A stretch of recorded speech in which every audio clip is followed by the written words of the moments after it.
Hey guys, Level Cap here, and today I want to talk about one of my more anticipated FPS games for 2022, assuming it comes out in 2022, and that is Boundary. Boundary is a multiplayer zero-G tactical astronaut shooter set in space. It's built with the Unreal Engine, the graphics look phenomenal, and it's one of the few FPS games that offers unrestricted 6 axes of freedom for your movement. That means you can move up, down, forward, back, left, and right without having to reorient your view or player, which is pretty cool and adds a whole new dimension, quite literally, to FPS gameplay. The levels for this game completely redefine how you'll approach FPS strategy. Having to be aware of far more angles and flanking opportunities, the skill and strategy required here will likely be considerably higher than a typical shooter. Now, one of the reasons why Boundary in particular excites me is that it's more or less a spiritual successor to a game from 2009 called Shattered Horizon. Shattered Horizons was developed by FutureMark, and if you're thinking that that name sounds familiar, it is the PC benchmarking company that makes tons of benchmarking tools. It was their first game, and conceptually it really felt like it was ahead of its time. It received a fairly substantial update in 2011 called Last Stand, and ultimately the game was removed from sale on Steam, though you can still find keys for it on reseller websites if you're curious about the game.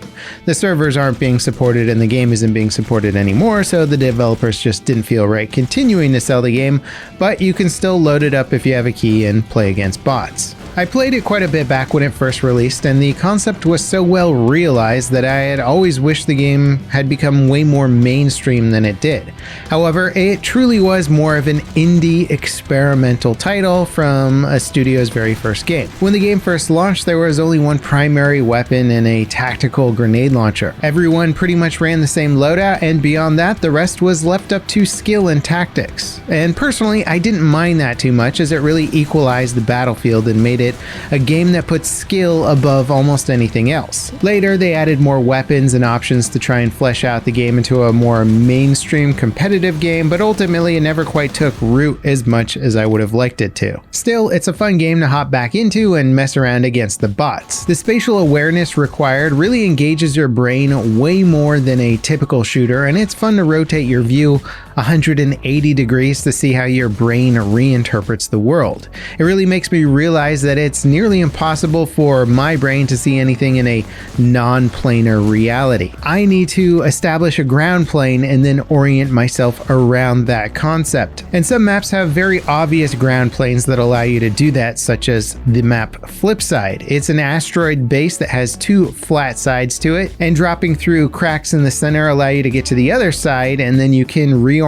yourself 180 degrees and the entire world basically just flips upside down for a second and then becomes normal once again. It's a really fun concept to play around with, especially when you're messing with head peeking and stuff like that. You have to constantly reorient yourself, and I found that when playing multiplayer, the best players were constantly reorienting themselves in their environment to basically approach it in the most advantageous way possible. Then of course there's other maps like the International Space Station, which requires a lot more free thinking as your combat orientation changes drastically all the time as you move through it. And I've never really played a shooter where the map design so drastically changed the experience from one round to another. And I always thought that was a really neat concept of Shattered Horizon. Certain maps could feel like you were going down hallways in interior buildings, and other maps just felt like you were floating through asteroids in space. The experience was quite different. Now, beyond the whole freedom of movement and orientation thing, well, there's some cool combat elements that are very unique to the astronaut shooter theme. One was that your boots could magnetize and stick you to a surface and allow you to either walk around slowly or brace yourself against the ground to shoot your weapon more accurately. And this was actually pretty useful, and it gave a lot of power to defensive locations where attackers usually had a big speed and movement advantage, and also the element of surprise. Well, defenders got a bit more accuracy and recoil control, so there was an interesting balance of gameplay there that really changed up the dynamic between between defending and attacking more so than a traditional FPS. Now, another cool element, and probably one of my favorite aspects of the game, was the powered down state of your spacesuit. Basically, your suit in the game provides you movement, thrust, heads-up display, and it even simulates your environmental sounds, including weapon fire. So when you power down your spacesuit, you have very limited mobility, no UI, and all you can hear is the sound of your own breathing, and the occasional bullet impact tearing through your suit if you end up taking fire. Now, of course, the benefit to powering down is that it allowed you to drift through space as if you were dead, and your position would not be tracked by enemy locators, so you could effectively sneak around behind the enemy for a tactical flank. A common tactic would be to use your suit's speed boost, get a lot of speed, power down, and then just sail past your enemies as random space debris. Obviously, this didn't always work, but when it did, you could get some really cool flanks, and it was just a really fun, interesting concept to mix into all the other stuff going on. Now, obviously, a game from 2009 isn't really going to wow anyone graphically these days, but that's where Boundary comes in.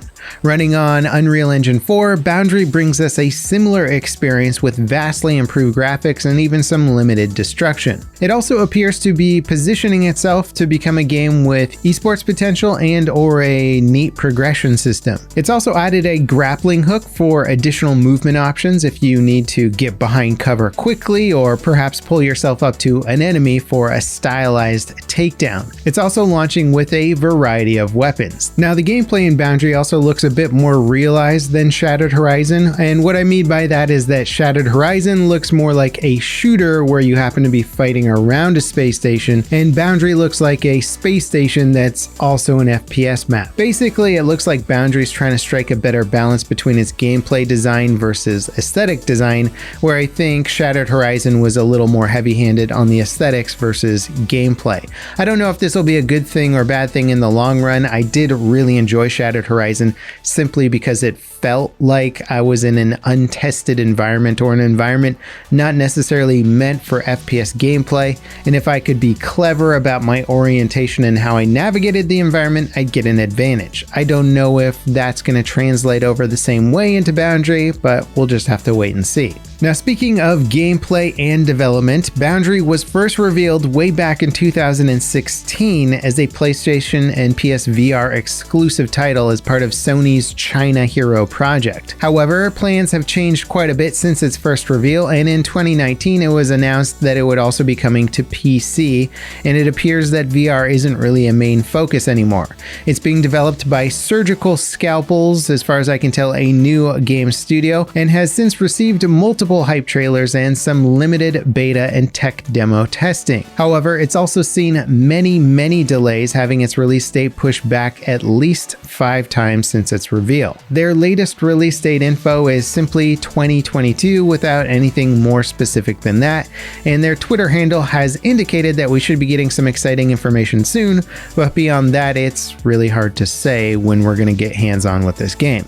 They released a master trailer in September 2020 that ends by saying that the primary development of the game was finished.